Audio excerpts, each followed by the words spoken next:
रवि सिंह आप सभी का अपने यूट्यूब चैनल रीड पॉइंट में स्वागत करता हूँ। इस वीडियो में हम लोग सेल बायोलॉजी कोशिका विज्ञान के कुछ महत्वपूर्ण प्रश्नों को डिस्कस करेंगे तथा उससे पूरे चैप्टर को भी कवर करने का प्रयास करेंगे। दोस्तों ये बहुत ही महत्वपूर्ण क्वेश्चंस हैं। ये प्रश्न हर कॉम्पिटिटिव एग्जाम में ऑलमोस्ट पूछे ही जाते हैं। तो चलिए स्टार्ट करते हैं आज का पहला क्वेश्चन। तो पहला क्वेश्चन हमारा, जीवन की मूलभूत इकाई किसे कहते हैं? तो फंडामेंटल यूनिट ऑफ लाइफ। तो वो दोस्त वो कहते हैं कोशिका को। किसे कहते हैं? कोशिका को। दोस्त कोई भी जीवधारी होगा, जीवधारियों में कौन कौन आ जाएगा? पेड़ पौधे, जीव जंतु, सूक्ष्म जीव जंतु, कोई भी हो, उनका जो शरीर बना होता है वो छोटी छोटी कोशिकाओं से मिलकर के बना होता है। ठीक है दोस्तों, जिस प्रकार से आपसे कहा जाए किसी मकान में सबसे छोटी इकाई क्या है, तो उस मकान की सबसे छोटी इकाई क्या हो जाएगी? एक ब्रिक हो जाएगी, एक ईंट हो जाएगी। ठीक उसी प्रकार सभी जीवधारियों की जो सबसे छोटी इकाई होगी वो कोशिका हो जाएगी। जिस प्रकार से किसी मकान का निर्माण बहुत सारी ईंटों से मिलकर के होता है, बहुत सारी ईंटें मिलकर के एक दीवार का निर्माण करती हैं, कई दीवार मिलकर के एक कमरे का निर्माण करती हैं और कई सारे कमरे मिलकर के एक मकान का निर्माण करते हैं। ठीक उसी प्रकार सभी जीवधारियों के शरीर में भी कुछ कोशिकाएं मिलकर के ऊतक का निर्माण, जिन्हें हम लोग इंग्लिश में टिश्यू बोलते हैं, तथा बहुत सारे टिश्यू मिलकर के एक ऑर्गन का निर्माण करते हैं और कई सारे ऑर्गन मिलकर के एक अंग तंत्र का मतलब ऑर्गन सिस्टम का निर्माण करते हैं और कई सारे अंग तंत्र मिलकर के एक ऑर्गेनिज्म, एक प्राणी, एक शरीर का निर्माण करते हैं। ठीक है दोस्तों, कोशिका जो होती है, कोशिका शब्द की जो उत्पत्ति हुई है वो लैटिन भाषा से हुई है। लैटिन भाषा के शब्द से हुई है, तो वो सेलुलर शब्द से हुई है और यह शरीर की सबसे छोटी इकाई है, ये मैं आपको बता चुका हूँ। चलिए नेक्स्ट क्वेश्चन देखते हैं। सबसे पहले कोशिका की खोज किसने की थी? तो दोस्त सबसे पहले जो कोशिका की खोज की थी वो की थी हमारे रॉबर्ट हुक ने। जो आप ये फोटो में देख रहे हैं ये रॉबर्ट हुक है।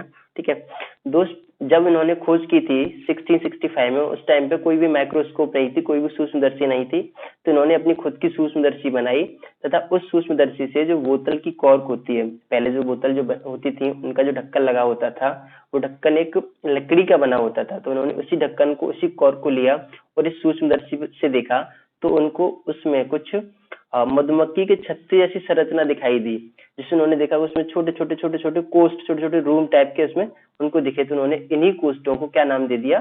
सेल नाम दे दिया। गाइस, उन्होंने जो सेल की खोज की थी वो एक मृत कोशिका थी, एक डेड सेल थी। ठीक है, लेकिन सबसे पहले कोशिका की खोज इन्होंने ही की थी, इसलिए इनको द फादर ऑफ साइटोलॉजी नाम दे दिया गया, मतलब कोशिका विज्ञान का जनक कहा गया। क्यों कहा गया? क्योंकि सबसे पहले कोशिका की खोज इन्होंने ही की थी। ठीक है दोस्तों, और इन्होंने एक बुक भी लिखी थी जिसका नाम था माइक्रोग्राफिया। ये आप देख पा रहे होंगे फोटो में, ये रॉबर्ट हुक है तथा इनके द्वारा एक लिखी गई ये किताब है, इसका नाम है माइक्रोग्राफिया। नेक्स्ट क्वेश्चन देखते हैं। जीवित कोशिका की खोज किसने की थी? तो दोस्त जीवित कोशिका की जो खोज की थी वो की थी एंटोनी वैन लीeuwenhoek ने। ये चित्र में आप देख पा रहे होंगे, ये एंटोनी वैन लीeuwenhoek है। ठीक है, इन्होंने जीवित कोशिका की जो खोज की थी वो की थी 1674 में। ठीक है, इन्होंने कोशिका के दोस्तों एंटोनी वैन लीeuwenhoek को फादर ऑफ माइक्रोबायोलॉजी भी कहा जाता है, क्योंकि सबसे पहले इन्होंने बैक्टीरिया और प्रोटोजोआ की खोज की थी। ठीक है दोस्तों, इस क्वेश्चन से कभी कभी दो टाइप के क्वेश्चंस बन जाते हैं। सब कभी कभी तो पूछ लेता है कि कोशिका की खोज किसने की थी। यदि वो कोशिका की खोज की बात करता है तो हम लोग रॉबर्ट हुक को टिक करेंगे, तब डिपेंड नहीं करता वो जीवित कोशिका की पूछ रहा है या मृत कोशिका की पूछ रहा है। लेकिन यदि वो पूछता है कि जीवित कोशिका की खोज सबसे पहले किसने की थी, तब आप लोग एंटोनी वैन लीeuwenhoek को टिक करेंगे। चलिए दोस्तों नेक्स्ट क्वेश्चन डिस्कस करते हैं। हमारा नेक्स्ट क्वेश्चन है, कोशिका के अध्ययन को क्या कहते हैं? The study of cell is known as cytology. कोशिका के अध्ययन को साइटोलॉजी कहते हैं। सामान्यतः इसको हम लोग कोशिका विज्ञान को सेल बायोलॉजी भी कह देते हैं, लेकिन जो इसका टेक्निकल जो वर्ड होता है वो साइटोलॉजी ही होता है। ठीक है, फादर ऑफ साइटोलॉजी किन्हें कहा जाता है? रॉबर्ट हुक को कहा जाता है। मैं आपको बता चुका हूँ, क्योंकि सबसे पहले कोशिका की जो खोज की थी वो इन्होंने की थी। और जो फादर ऑफ मॉडर्न साइटोलॉजी पूछ लेता है आपसे तो आप कहेंगे स्वानसन ने। किसने की थी? स्वानसन ने। और इनके द्वारा एक किताब भी लिखी गई थी जिसका नाम था सेल बुक। और यदि पूछ लेता है the father of Indian cytology किसे कहते हैं, तो वो कहते हैं ए.के. शर्मा को। दोस्त इसके बचे हुए ऑप्शंस को भी डिस्कस कर लेते हैं। पोमोलॉजी कहते हैं फलों के अध्ययन को, एंटोमोलॉजी कहते हैं स्टडी ऑफ इंसेक्ट्स, जो कीड़े मकोड़े होते हैं उनके अध्ययन को कहते हैं, और कार्डियोलॉजी कहते हैं द स्टडी ऑफ हार्ट, मतलब दिल के अध्ययन, मतलब हृदय के अध्ययन को कार्डियोलॉजी कहते हैं। हमारा जो नेक्स्ट क्वेश्चन है, कोश का सिद्धांत किस वैज्ञानिक ने दिया? सेल थ्योरी किसके द्वारा दी गई थी? तो सेल थ्योरी दोस्त दी गई थी स्लाइड तथा श्वान दोनों के द्वारा, मतलब इसका ऑप्शन सी ठीक हो जाएगा। ठीक है, स्लाइडेन तथा श्वान दोनों ने मिलकर के कोशिका सिद्धांत दिया था। कोशिका सिद्धांत में क्या था, देखिए समझने का प्रयास करते हैं। ये जो स्लाइडेन जो थे वो एक बॉटनिस्ट थे, मतलब वनस्पति के वैज्ञानिक थे, जबकि स्वान थे वो एक जंतु वैज्ञानिक थे। ठीक है, तो इन्होंने जो बॉटनिस्ट थे स्लाइडन ने क्या कहा कि जितने भी पेड़ पौधे होते हैं वो कोशिकाओं से मिलकर के बने होते हैं। ठीक उसी प्रकार स्वान ने भी कहा कि जितने भी एनिमल्स जो होते हैं वो कोशिकाओं से मिलकर के बने होते हैं। तो इन दोनों की बातों को ही मिलाकर के इस कोशिका सिद्धांत में लिख दिया गया और कहा गया कि प्रत्येक जीवधारी, चाहे वो पेड़ पौधे हो, चाहे वो सूक्ष्म जीव जंतु हो, चाहे वो कोई भी हो, जितने भी जीवधारी हैं वो किससे मिलकर के बने होते हैं? कोशिका से मिलकर के बने होते हैं, सिर्फ जीवधारी। ठीक है, और कोशिका जीवन की संरचनात्मक तथा कार्यात्मक मूलभूत इकाई होती है। The cell is the functional and structural unit of the life. दोस्त, सबसे पहले जो कोशिका सिद्धांत दिया था वो इन्होंने ही दिया था, मतलब इन दोनों ने ही दिया था, लेकिन लास्ट में क्या हुआ, 1855 में एक साइंटिस्ट थे जिनका नाम था रुडोल्फ विर्चो करके, इन्होंने इसमें एक बात और ऐड की। उन्होंने क्या कहा कि जो भी नई सेलों का जो निर्माण होता है वो पहले से मौजूद सेल से होता है। जैसे कि पहले से मौजूद सेल है, इसी सेल में विभाजन होकर के क्या होगा, नई दो सेलों का निर्माण हो जाएगा। तो इन्होंने क्या कहा कि the all new sales come from the pre existing cells, मतलब जो भी नई सेलों का निर्माण होगा वो पहले से मौजूद सेलों से ही होगा। तो कभी कभी क्वेश्चन में रुडोल्फ विर्चो भी रहा होता है कुछ सिद्धांत के लिए, लेकिन आप उसको टिक नहीं करेंगे। तो पूछता है कि कोच का सिद्धांत किसने दिया था, तो आप स्लाइडन तथा श्वान को ही लगाएंगे, रुडोल्फ विर्चो को नहीं लगाएंगे, क्योंकि इन्होंने अपनी बात बाद में कही थी 1855 में जाके, जबकि कोच का सिद्धांत को 1839 में ही दे दिया गया था। नेक्स्ट क्वेश्चन डिस्कस करते हैं, कोशिका सिद्धांत का अपवाद किसे कहते हैं? तो कोशिका सिद्धांत का अपवाद कहते हैं वायरस को, बैक्टीरिया को। दोस्त, जैसा कि हमने पढ़ा था कोशिका सिद्धांत में क्या कहा गया था कि कोई भी जीवधारी होगा वो कोशिका से मिलकर के बना होगा, जबकि वायरस में तो कोशिका जो होती है, जो सेल स्टेज होती ही नहीं है, उसमें सेल होती ही नहीं है। ठीक है, तो ये उसका अपवाद हो जाता है, इसका एक्सेप्शन हो जाता है। ठीक है, और क्यों? क्योंकि जो वायरस जो होता है वो शरीर के अंदर तो जीवित होता है, लेकिन जब शरीर से बाहर होता है तो मृत होता है। ठीक है, इसलिए इस वायरस को मृत तथा जीवित के बीच की संयोजक कड़ी भी कहते हैं, the connective link between dead living और नॉन लिविंग। अभी तक जो हमने पीछे पढ़ा है उसको हम लोग रिवाइज कर लेते हैं। तो निम्नलिखित कथनों पर विचार कीजिए तथा नीचे दिए गए कूट में से सही उत्तर चुनिए। ठीक है, तो हमारा पहला कूट है, कोशिका जीवन की संरचनात्मक तथा कार्यात्मक मूलभूत सबसे छोटी इकाई है, तो ये वाला ऑप्शन सही हो जाएगा। ठीक है, जो कोशिका होती है वही जीवन की सबसे छोटी इकाई होती है, उसी से पूरा हमारा शरीर बना होता है, इसी संरचना हुई होती है, तो ये वाला ऑप्शन सी हो जाएगा। दूसरा ऑप्शन है, कोशिका की सबसे पहले खोज रॉबर्ट हुक ने की थी तथा यह एक जीवित कोशिका थी, तो ये ऑप्शन गलत हो जाएगा। दोस्तों, कोशिका की खोज सबसे पहले रॉबर्ट हुक ने की थी, ये बात सही है, लेकिन वो एक जीवित कोशिका न होकर के एक मृत कोशिका थी, तो ये वाला ऑप्शन गलत हो जाएगा। 1855 में विर्चो ने कहा कि नई कोशिकाओं का निर्माण पहले से मौजूद कोशिकाओं से होता है, तो ये वाली बात सही है। ठीक है, लास्ट हो जाएगा, कोशिका सिद्धांत स्लाइडेन तथा श्वान ने दिया था, बैक्टीरिया को कोशिका सिद्धांत का अपवाद कहते हैं, तो ये वाली बात गलत हो जाएगी, मतलब ये ऑप्शन गलत हो जाएगा। क्यों?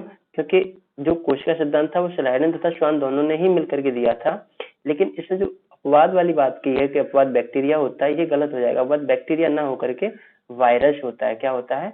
वायरस होता है, जिसे हिंदी में विषाणु बोलते हैं। तो इसका ऑप्शन पहला और तीसरा सही हो जाएगा, इस ऑप्शन सी ठीक है, पहला और तीसरा सही हो जाएगा। नेक्स्ट क्वेश्चन देखते हैं, सजीव जगत की सबसे छोटी इकाई क्या है? तो सजीव जगत की जो सबसे छोटी इकाई होती है वो हो जाएगी माइकोप्लाज्मा। ठीक है, जिसको हम लोग एक अदर नाम भी देते हैं, इसको हम लोग पीपीएलओ भी बोलते हैं, प्लूरा निमोनिया लाइक ऑर्गेनिज्म। दोस्तों, ये एक प्रकार की बैक्टीरिया है, और दोस्तों जितनी भी बैक्टीरिया होती हैं उसमें सेल वॉल पाई जाती है, लेकिन ये अकेली एक ऐसी बैक्टीरिया है माइकोप्लाज्मा जिसमें कोई भी सेल वॉल नहीं पाई जाती है, ये बिना मतलब इसमें कोई नो सेल वॉल, कोई सेल वॉल होती ही नहीं है। और इसका जो आकार जो होता है वो 0.1 mm से लेकर के 0.5 mm तक होता है। दोस्तों, यहाँ mm का मतलब मिलीमीटर है, मिलीमीटर ना होकर के माइक्रोमीटर है। ठीक है, माइक्रोमीटर है, जिसको माइक्रोमीटर का आकार कुछ इस तरह से होता है, यू के आकार जैसा। ठीक है, तो 1 mm बराबर हो जाता है 10⁻⁻6 मीटर, जबकि 1 मिलीमीटर बराबर होता है 10⁻³ मीटर। तो दोनों में डिफरेंस है, उसको मिलीमीटर को मिलीमीटर मत समझ लेना, ये माइक्रोमीटर है। ये तो दोस्तों हो गई सजीव जगत, मतलब बोले तो ऑल ओवर सब में, मतलब टोटल चाहे प्लांट्स चाहे एनिमल चाहे माइक्रो ऑर्गेनिज्म, सबसे छोटी जो हो जाएगी वो जाएगी माइक्रोप्लाज्मा। लेकिन आपसे पूछ लेता है मानव शरीर की सबसे छोटी कोशिका क्या है, तो मानव शरीर की सबसे छोटी कोशिका हो जाएगी स्पर्म, जिसका साइज होता है 5 mm, 5 माइक्रोमीटर। लेकिन इससे दूसरी सबसे छोटी कोशिका कौन सी है, तो वो हो जाएगी आरबीसी, रेड ब्लड सेल्स। ठीक है, इसका जो वो है वो 7 mm हो जाएगा। ठीक है। कभी कभी ऑप्शन में दोस्तों स्पर्म नहीं दिया होता है, तो हम लोग उस टाइम पे हमें दोनों का याद रखना बहुत जरूरी होता है। ठीक है, तो इसमें हमें याद रहेगा कि पहला जो सबसे छोटी होती है वो स्पर्म होती है, और दूसरी सबसे जो छोटी होती है वो आरबीसी होती है। नेक्स्ट क्वेश्चन देखते हैं। क्या कहते हैं, सजीव जगत की सबसे बड़ी कोशिका क्या है, मतलब सबसे बड़ी कोशिका क्या है, तो वो हो जाएगी शुतुरमुर्ग का अंडा है। इसका जो साइज जो होता है वो 170 mm से लेकर के 230 mm तक होता है। ठीक है, और ये तो हो जाएगी सजीव जगत की, मतलब ऑल ओवर की बात कर लिया हमने। अब बात कर लेते हैं मानव शरीर की। मानव शरीर की जो सबसे बड़ी कोशिका वो जो होगी वो होगी अंडाणु, जिसको हम लोग इंग्लिश में फीमेल ओवम बोलते हैं। और मानव शरीर की जो सबसे लंबी कोशिका कौन होती है, तो लंबी वाली हो जाएगी तंत्रिका कोशिका, नर्व सेल। दोस्तों नर्व सेल जो होती है उसमें जन्म के बाद, जब हमारा जो जन्म होता है, बर्थ होता है, उसके बाद से लेके जब तक हम लोग जिंदा रहते हैं तब तक उसमें कभी भी सेल डिवीजन नहीं होता, वो एज इट इज रहती है हमेशा से हमेशा ही, जैसे कि तैसी तैसी, कभी भी उसमें सेल डिवीजन नहीं होता। ठीक है, तो ये क्वेश्चन पूछा जाता है कभी कभी कि बताओ ऐसी कौन सी कोशिकाएं हैं जिसमें कभी सेल जन्म के बाद कभी सेल डिवीजन नहीं होता है, कोशिका विभाजन नहीं होता है, तो वो हो जाएगी आपकी तंत्रिका कोशिका। कभी कभी पूछा जाता है सबसे ज्यादा सेल डिवीजन किसमें होता है, तो वो हो जाएगा आपका लीवर में। ठीक है, लीवर में हो जाएगा। देखिए सबसे छोटी कोशिका जो होती है मानव शरीर की वो हो जाती है स्पर्म। ठीक है, दूसरे नंबर की सबसे छोटी कोशिका कौन सी हो जाएगी, तो वो हो जाएगी रेड ब्लड सेल्स। और मानव शरीर की सबसे लंबी कोशिका कौन सी हो जाएगी, तो वो हो जाएगी आपकी नर्व सेल सबसे लंबी। और जो सबसे बड़ी कोशिका जो हो जाएगी वो हो जाएगी आपकी ओवम सेल, मतलब अंडाणु। ठीक है, नेक्स्ट क्वेश्चन देखते हैं। तो अभी तक जो हमने पढ़ा है उसको एक बार रिवाइज कर लेते हैं। निम्नलिखित कथनों पर विचार कीजिए तथा नीचे दिए गए कूट में से सही उत्तर चुनिए। तो इसका जो पहला कूट है कि सबसे छोटी कोशिका माइकोप्लाज्मा एक प्रकार की बैक्टीरिया होती है, तो ये सही है। ये अकेली ऐसी बैक्टीरिया है जिसमें सेल वॉल नहीं पाई जाती, ये भी बात याद रखनी। ठीक है, बाकी सभी बैक्टीरिया में सेल वॉल पाई जाती है, सिर्फ अकेली माइकोप्लाज्मा में सेल वॉल नहीं उपस्थित होती है। तो ये वाला ऑप्शन ठीक हो जाएगा। दूसरा ऑप्शन क्या है, मानव शरीर की सबसे बड़ी जो कोशिका है वो अंडाणु होती है, तो ये वाली बात सही हो जाएगी क्योंकि मानव शरीर की सबसे बड़ी कोशिका होती है वो अंडाणु होती है। मानव शरीर की सबसे लंबी कोशिका तंत्रिका कोशिका है तथा तंत्रिका तंत्र में कोशिका विभाजन की क्षमता सबसे अधिक होती है। जी नहीं साहब, ये तो बिल्कुल ही गलत हो गया। क्यों, लंबी कोशिका कोशिका जो लंबी कोशिका है वो तंत्रिका कोशिका होती है, लेकिन इसमें जो सेल डिवीजन है उसमें होता ही नहीं है। जन्म के बाद से लेकर के एंड तक, जब तक आदमी जीवित रहता है तब तक इसमें सेल डिवीजन होता ही नहीं है। ठीक है, तो ये वाला ऑप्शन गलत हो जाएगा। मानव शरीर की सबसे छोटी कोशिका आरबीसी है, तो ये भी ऑप्शन गलत हो जाएगा क्योंकि आरबीसी ना होकर क्या होती है, स्पर्म होती है। क्या होती है छोटी सबसे छोटी कोशिका, स्पर्म होती है। तो इस हिसाब से इसका ऑप्शन ए और ऑप्शन 2 ये दो ठीक हो जाएंगे, तो इसका ऑप्शन सी ठीक है। ठीक है दोस्तों, नेक्स्ट क्वेश्चन देखते हैं। निम्नलिखित में से कौन एक कोशिकीय जीव है, तो इसका ऑप्शन ई ठीक हो जाएगा। ये सभी, क्यों, अमीबा भी एक जीवी एक कोशिकीय है, ये प्रोटोजोआ भी एक कोशिकीय है, यूग्लिना भी एक कोशिकीय है, और ये जीवाणु भी जो होता है बैक्टीरिया वो भी एक कोशिकीय जीव होते हैं। ये सारे के सारे इसके फिगर्स दिख रहे होंगे आपको। ये अमीबा हो गया, यूग्लिना है, पैरामीशियम भी होता है, इसकी चप्पल जैसी शक्ल होती है, और ये जो है बैक्टीरिया, ये बैक्टीरिया मतलब ये भी सब के सब यूनिसेलुलर होते हैं। दोस्तों हम लोग कोशिका को ना संख्याओं के आधार पर दो भागों में बांट देते हैं। संख्याओं के आधार पर पहला एक कोशिकीय, जिसमें एक कोशिका होगी उसको हम लोग एक कोशिकीय कह देंगे और जिसमें बहुत सारी कोशिकाएं होंगी उनको हम लोग बहुकोशिकीय कह देंगे। मतलब जो एक कोशिका से मिलकर के बना होगा वो एक कोशिकीय, और जो बहुत सारी कोशिकाओं से मिलकर के बना होगा बहुकोशिकीय। एक कोशिकीय में क्या होता है, सिर्फ एक कोशिका ही होती है, अर्थात उनका जो एक कोशिका ही संपूर्ण शरीर हो जाता है। ठीक है, और जबकि इसमें क्या होता है, इसमें बहुत सारी कोशिकाओं से मिलकर के बना होता है। ठीक है, और इसमें क्या होता है, ये अपना जो सारा काम जो करते हैं, मतलब खाना खाना, पाचन करना, उत्सर्जन करना, कुछ भी करना होता है बिल्कुल, तो ये सिर्फ और सिर्फ अपनी एक ही सेल से करते हैं क्योंकि इनका सिर्फ एक ही सेल होती है। जबकि बहुकोशिकीय में क्या होता है, हर एक प्रकार के काम के लिए हर एक प्रकार की अलग अलग सेल्स होती हैं, और वो खाना खाएंगे तो उसके लिए अलग सेल्स हो जाएंगी, यदि उनको डाइजेशन करना है तो उसके लिए अलग सेल हो जाएंगी। ठीक है, और उनको उत्सर्जन करना है तो उसके लिए अलग सेल हो जाएंगी, उनको सांस लेना है तो सांस के लिए उनके अलग सेल हो जाएंगी। ऐसे हम लोग अपने ह्यूमंस में भी देखते हैं, हमारे सब प्रकार जो भी अलग अलग सारे काम होते हैं वो अलग अलग प्रकार की सेल्स के द्वारा होते हैं, जबकि एक कोशिका में वही सारे काम सिर्फ एक ही सेल करती है। उसी से उनको खाना खाना है, उसी से उनको पाचन करना है, उसी सेल से उनको उत्सर्जन करना है। तो इसके एग्जाम्पल्स क्या क्या हो जाएंगे, अमीबा हो गया, जीवाणु हो गया, प्रोटोजोआ हो गया, इग्लिना हो जाएगा, नील हरित शैवाल हो जाएगा। ये सारे सारे यूनिसेलुलर हैं, एक कोशिकीय हैं। ठीक है, एक कोशिकीय जीव जो ये नील हरित शैवाल जो होता है वो एक कोशिकीय जीव तो है ही है, लेकिन इसका एक और नाम है, ये बहुत पूछा जाता है कि साइनोबैक्टीरिया किसे कहते हैं, तो वो कहते हैं नील हरित शैवाल को। ठीक है, ये याद रखना है। कभी कोई क्वेश्चन पूछ देता है कि बताओ नील हरित शैवाल का दूसरा नाम क्या है, तो वो क्या है, साइनोबैक्टीरिया। इसके बारे में एक और अच्छा फैक्ट है कि नील हरित जो शैवाल है उसको जीवाणु, बैक्टीरिया और शैवाल मतलब एल्गी के बीच की संयोजक कड़ी कहते हैं। तो the blue green algae is also known as the connective link between bacteria and algae. ठीक है, ये उसके वो हो जाएंगे। देखिए दोस्तों, इसको एक बार मैं एक देखो एक अमीबा का एक फिगर लेके आया हूँ, इसको समझाने का प्रयास करता हूँ। देखो किस तरह से अपना सारे काम एक ही सेल से करता है। तो देखिए ये तो रहा अमीबा, ठीक है। इसका कोई शेप जो होती है वो कोई इरेगुलर शेप होती है, मतलब कोई निश्चित नहीं होती है। ये रहा अमीबा। इसे जैसे ही अपना खाना दिखता है तो ये जैसे ही इसको खाना दिखेगा तो ये अपने शरीर को इस तरह से कुछ फैला लेगा, मतलब इस तरह से कुछ स्ट्रक्चर बना लेगा। ठीक है, इसको हम लोग स्यूडोपोडिया बोलते हैं, फाल्स फुट बोलते हैं, मतलब कुछ उसने अपने पैर या कुछ इस तरह से अपने हाथ को बना लेता है, इससे कि ये खाने को अपने अंदर ले सके। तो जैसे ही फिर इसके बाद ये खाने को चुपचाप ऑटोमेटिकली अंदर ले लेता है ये पूरा, फिर इसको डाइजेस्ट कर देता है, ये पोस्ट डाइजेशन हो जाएगा। ठीक है, मतलब एक ही सेल ने ये सारे के सारे काम कर लिए। लेकिन ह्यूमंस में क्या होता है या प्लांट्स में क्या होता है, जैसे एक सेल हो गई, कई सारे सेल मिलकर एक टिश्यू बना लेंगे, कई सारे टिश्यू मिलकर एक ऑर्गन बना लेंगे, कई सारे ऑर्गन मिलकर के एक मतलब ऑर्गेनिज्म प्राणी का निर्माण हो जाएगा।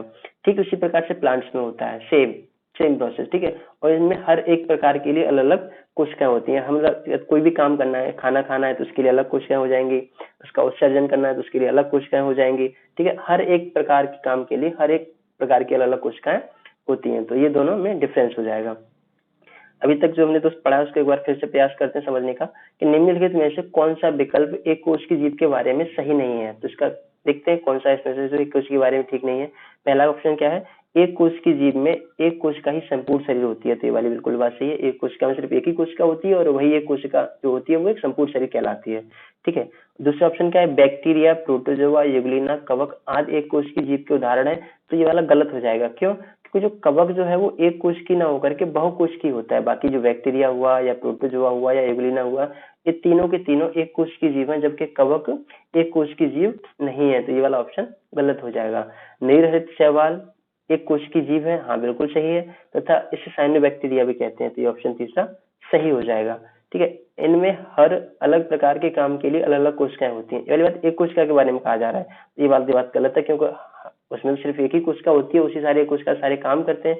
इसमें सिर्फ जो सही हो जाएगा वो पहला और तीसरा, तो इसका ऑप्शन बी ठीक हो जाएगा। ठीक है दोस्तों, नेक्स्ट क्वेश्चन देखते हैं।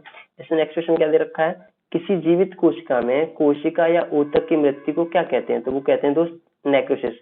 यदि कोई जीवित शरीर है तो उसके अंदर कोई कोशिका मर जाए, डेड हो जाए, तो उसको उस प्रोसेस को हम लोग क्या कह देंगे, नेक्रोसिस कह देंगे। ठीक है, नेक्स्ट देखते हैं, किस प्रकार की कोशिका में केंद्रक झिल्ली से ढका हुआ नहीं होता है, जो न्यूक्लियर मेम्ब्रेन होती है उससे ढका हुआ नहीं होता है?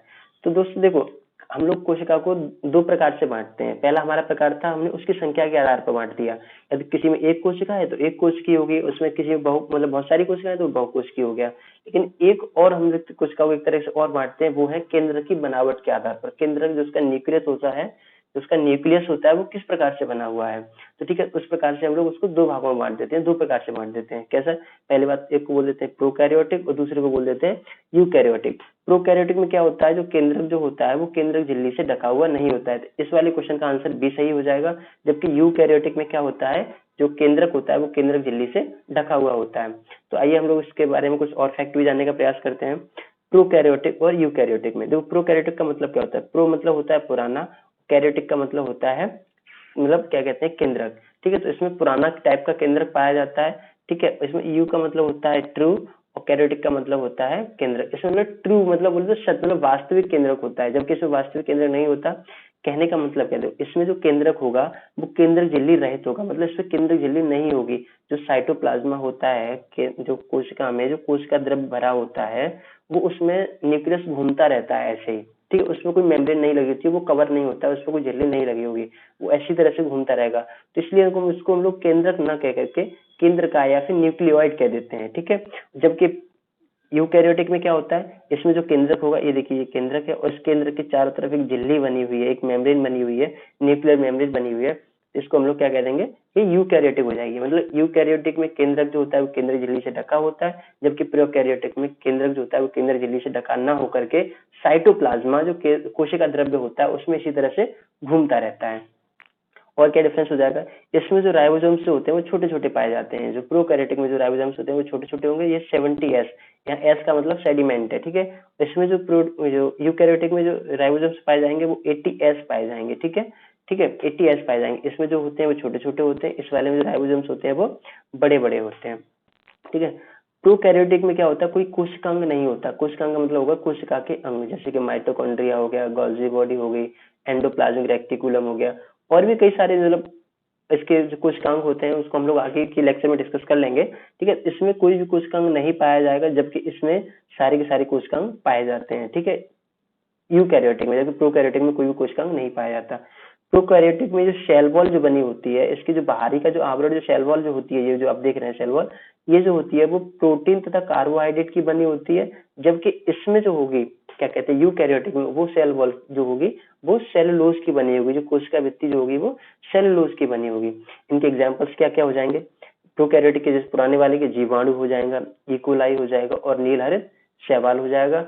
और नील हरित शैवाल को साइनोबैक्टीरिया भी कहते हैं, मैं आपको बता चुका हूँ। इसके क्या क्या एग्जाम्पल्स हो जाएंगे यूकैरियोटिक के, एक तो कवक हो जाएगा, जंतु हो गया मतलब एनिमल्स, और पादप मतलब प्लांट्स वगैरह हो जाएंगे। ठीक है, तो मैं आई होप से आप अच्छे से समझ गए होंगे। नेक्स्ट क्वेश्चन देखते हैं, पादप कोशिका जंतु कोशिका से किस प्रकार भिन्न होती है। तो दोनों में डिफरेंस क्या होता है, पादप कोशिका और जंतु कोशिका में। तो दोस्त वो डिफरेंस होता है, देखिए पादप कोशिका में कोशिका भित्ति पाई जाती है, लेकिन जंतु कोशिका में नहीं पाई जाती है। प्लास्टिड जो होते हैं, लवक जो होते हैं, वो पादप कोशिका में पाए जाते हैं, लेकिन जंतु कोशिका में नहीं पाए जाते हैं।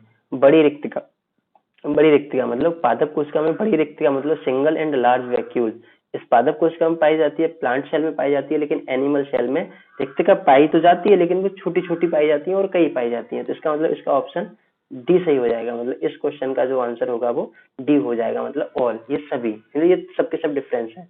ठीक है, तो अब एक बार और सारे क्या डिफरेंस होते हैं उनको एक बार समझ लेते हैं। देखिए ये रहा प्लांट सेल और ये रहा एनिमल सेल, दोनों को देखो। तो इसमें सेल वॉल पाई जाती है, मतलब इसमें सेल वॉल जो होती है, कोशिका भित्ति जो होती है वो प्लांट सेल में पाई जाती है, जबकि जंतु कोशिका में कोशिका भित्ति नहीं पाई जाती है। इसमें क्या होता है, पादप कोशिका में लवक उपस्थित होते हैं, मतलब जो प्लास्टिड्स होते हैं इसमें उपस्थित होते हैं पादप कोशिका में, जबकि जंतु कोशिका में प्लास्टिड्स नहीं होते हैं। इसमें तारकाएं उपस्थित होते हैं, तारकाएं मतलब होते हैं सेंट्रोइल। सेंट्रोइल जो होते हैं वो कोशिका विभाजन में काम आते हैं। कोशिका विभाजन जब होता है, सेल डिवीजन होता है, उसमें काम करते हैं, लेकिन इसमें उपस्थित नहीं होते। किसमें, प्लांट सेल में, जबकि जंतु कोशिका में, एनिमल सेल में तारकाएं होते हैं। ठीक है, इसमें क्या होगा, एक बड़ी रिक्तिका उपस्थित होगी, मतलब वैक्यूल जो होगी वो एक बड़ी होगी और सिंगल होगी और मतलब लार्ज होगी। इसमें क्या होगा, छोटी छोटी होंगी और कई सारी रिक्तियां उपस्थित होंगी। इसको एक बार फिगर के माध्यम से समझ लेते हैं। ठीक है दोस्तों, देखिए ये तो रहा आपका एनिमल सेल और ये रहा प्लांट सेल। इसमें कुछ ही डिफरेंस है, बाकी दोनों में बराबर मतलब चीजें पाई जाती हैं। ठीक है, तो इसमें डिफरेंस क्या क्या है पहले वो समझ लेते हैं, और फिर दोनों में कॉमन चीजें क्या है उनको भी समझ लेंगे। देखिए प्लांट्स में क्या होगा, सेल वॉल पाई जाएगी, जबकि इस प्लांट वाले में ऊपर जो देख रहे हैं ना, ये जो मोटी सी लेयर जो है, ये बाहरी आवरण। ठीक है, इसमें जो आउटर मोस्ट सेल जो होती है वो सेल वॉल होती है, जबकि एनिमल सेल में आउटर मोस्ट सेल होती है वो सेल मेम्ब्रेन होती है। मतलब इसमें प्लाज्मा मेम्ब्रेन होती है, जबकि इसमें सेल वॉल होती है। जबकि प्लाज्मा मेम्ब्रेन दोनों में पाई जाती है, इसमें अंदर प्लाज्मा मेम्ब्रेन भी है, ये देखिए अंदर ये वाली पतली सी जो आपको दिख रही होगी, लेकिन जो ऊपर जो मोटी मोटी सी है वो सेल वॉल है। तो इसमें सेल वॉल पाई जाती है प्लांट सेल में, जबकि एनिमल सेल में प्लांट सेल नहीं पाई जाती है। जो प्लांट सेल जो होते हैं उसमें क्लोरोप्लास्ट मतलब प्लास्टिड्स उपस्थित रहते हैं, जबकि क्या कहते हैं, एनिमल सेल में प्लास्टिड्स नहीं होते हैं। एनिमल सेल में, प्लांट सेल में जो होता है वो लार्ज वैक्यूल, बड़ी वैक्यूल मिलेगी और एक सिंगल होगी। देखिए ये तो रहा, देखिए लार्ज वैक्यूल, ठीक है, कितनी बड़ी वैक्यूल है, जबकि इसमें देखिए ये छोटी सी वैक्यूल है। ठीक है, छोटी सी है। ठीक है, तो यही मेजर डिफरेंस है इसमें। बाकी देखिए दोनों में प्लाज्मा मेम्ब्रेन मतलब जो सेल मेम्ब्रेन होती है वो दोनों में पाई जाती है।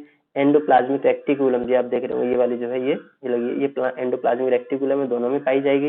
ठीक है, माइटोकॉन्ड्रिया, माइटोकॉन्ड्रिया दोनों में पाई जाएगी। ठीक है, ये देखिए माइटोकॉन्ड्रिया, ये भी इसमें देखिए माइटोकॉन्ड्रिया, ये भी माइटोकॉन्ड्रिया, तो वो दोनों में पाई जाएंगी। ठीक है, न्यूक्लियस भी दोनों में पाया जाएगा, गोल्जी एपिटस है ये भी दोनों में पाया जाएगा। तो जो मेन डिफरेंस है वो यही है, इसमें सेल वॉल उपस्थित होती है प्लांट में, जबकि एनिमल सेल में नहीं होती है। इसमें क्लोरोप्लास्ट होते हैं मतलब प्लांट सेल में, जबकि इसमें क्लोरोप्लास्ट नहीं होते हैं। इसमें जो लार्ज वैक्यूल होती है मतलब बड़ी रिक्तिका होती है, जबकि इसमें छोटी छोटी रिक्तिकाएं कई होती हैं। बस ये इसमें मेजर डिफरेंस है। दोस्तों ये लास्ट क्वेश्चन है और इसका आंसर आप मुझे कमेंट बॉक्स में देंगे, और वीडियो कैसा था इसका फीडबैक मुझे कमेंट बॉक्स में बताएंगे। बाकी इसका पार्ट 2 बहुत जल्दी अपलोड हो जाएगा। तब तक के लिए bye bye and take care.